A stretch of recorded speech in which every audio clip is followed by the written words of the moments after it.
cheat days, yo-yo dieting, and our inability to have a good relationship with food are all based on an idea that gets reinforced in jokes, movies, and even our dietary guidelines. This idea allows us to think things like, food is the only pleasure that I have, or if I don't eat fun food, I'm depriving myself.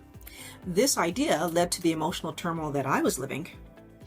And whenever I would be upset, rather than deal with my issues, I would eat chocolate because it gave me a momentary feeling of positive, even though I knew very well that it was the last thing my body needed.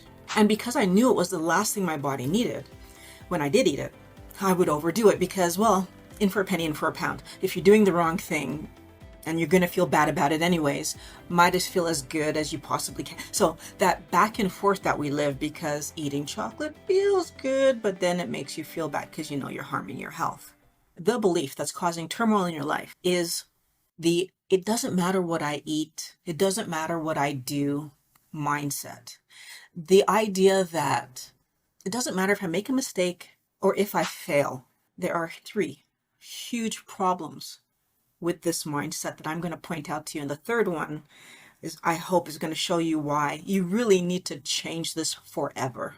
Let's start with the fact that, of course, mistakes will happen. But there's a huge difference between giving your best attempt at doing something correctly and failing versus planning to fail. This mindset sets us up to go into the story not ever expecting to do the right behavior.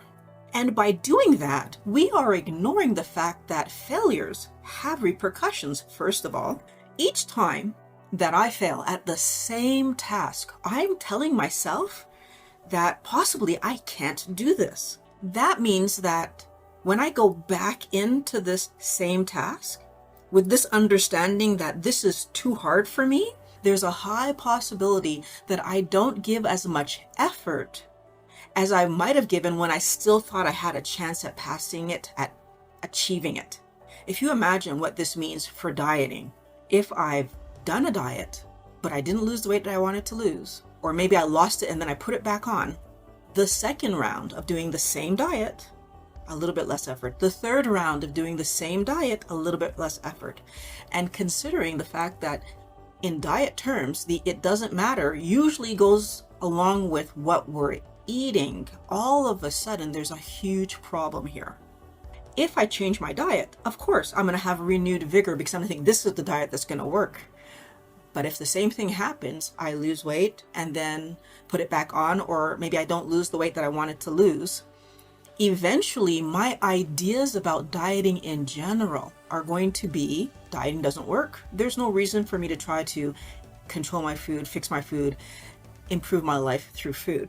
What's really frustrating about all this is that the diet world takes advantage of this. So I'm talking about the people that sell products related to dieting, because they focus on calories in, calories out, which, because it doesn't work in general, we fail at. They turn around and they blame us for the fact that we failed, right? You just didn't do it right. And then knowing that pretty much these are the only ways that most people are going to try to lose weight, they'll sell us a new product, making us think we're on a new diet. But that diet is just a reincarnation of calories in, calories out. And we end up yo-yo dieting. Another issue here is that in the diet world, so the regular calories in, calories out, low-fat diet world, the idea that you need dessert, you need snacks, and so we just try to find the right snacks for you is often pushed, leading to you eating the wrong things and not meeting your health and weight loss goals. When we have the it doesn't really matter attitude about the goals we're trying to achieve, the other problem that happens is that we are often not even doing the diet that we say we're doing, because this it doesn't really matter can play into what foods I put on my plate. Today it doesn't matter if I have something that's off plan, but then tomorrow it might not matter either. And if you do that enough times, you're not actually following any specific kind of diet. When it comes to a keto lifestyle, Being under 20 grams of carbs is more than just about losing weight. It's about helping your body to regulate its insulin production, and therefore it's pivotal in your body's ability to heal itself, and it's pivotal in your ability to lose weight if that's one of your goals. If you're not under that 20 grams, you're not doing a ketogenic lifestyle and therefore won't get the benefits that you're trying to achieve. This attitude that it doesn't really matter allows us to not really learn the principles of the diet we're doing. So we don't take the time to figure out, for example, in a keto diet, why does eating 20 grams of carbs impact the insulin that I'm producing? And why does overproducing insulin have a huge negative impact on my health? What foods contribute to how much insulin my body produces? When we don't take the time to understand the diet we're doing and what we're actually trying to achieve by eating these foods, we only have a surface level understanding of what we're doing, and that means we are more likely to make mistakes, and that means we are less likely to achieve our goals. The sneakiest problem that the "it doesn't really matter" attitude causes in dieting is that one mistake gets multiplied forward across years of your life. If you take the decision that it's okay to have one cheat meal a week, that's 52 cheat meals a year. Considering that you eat about 1,095 meals if you have 3 meals a day every year, that doesn't actually sound too bad. But did you know that if a boat that's traveling across the ocean is 1 degree off course, after 60 miles, it will be 1 mile off course?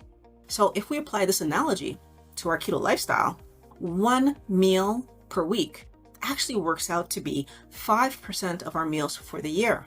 Well, 5%, when you do the math, turns out to be 18 degrees off course. So as you can see, if I'm aiming at my healthy weight, but I'm 18 degrees off course, I'm not going to hit my mark. Are we starting to understand why the average person gains about 2 pounds a year? And that's typically with us working out, trying to eat right, and fighting to keep ourselves on track. Can I just point out that 18% that I'm talking about, I'm not counting the other fun snacks that you might have during the course of the week outside of that one cheat meal you have on the weekend. The chocolate bar that you grab on the way home, or the ice cream that you have for dessert because the kids are having it, or any of the other times that we eat off plan. The truth is, everything you do towards your health matters. So don't sabotage yourself by eating off plan. The whole purpose of paying attention to what you eat, so having some kind of diet plan that you're following, especially in a keto scenario, is to make sure that you are under 20 grams of carbs each day. That's the only way that you can monitor your progress and know if there are adjustments that need to be made to your diet. What if you're planning a meal and you realize that a vegetable you're choosing would put you over your 20 grams? When I first started keto, I wasn't doing keto. I thought I was because I took all the rice, pasta, and potatoes off my plate. But it turned out that the vegetables that I was choosing still ended up pushing me way over the 20 gram count for the day. Like really way over.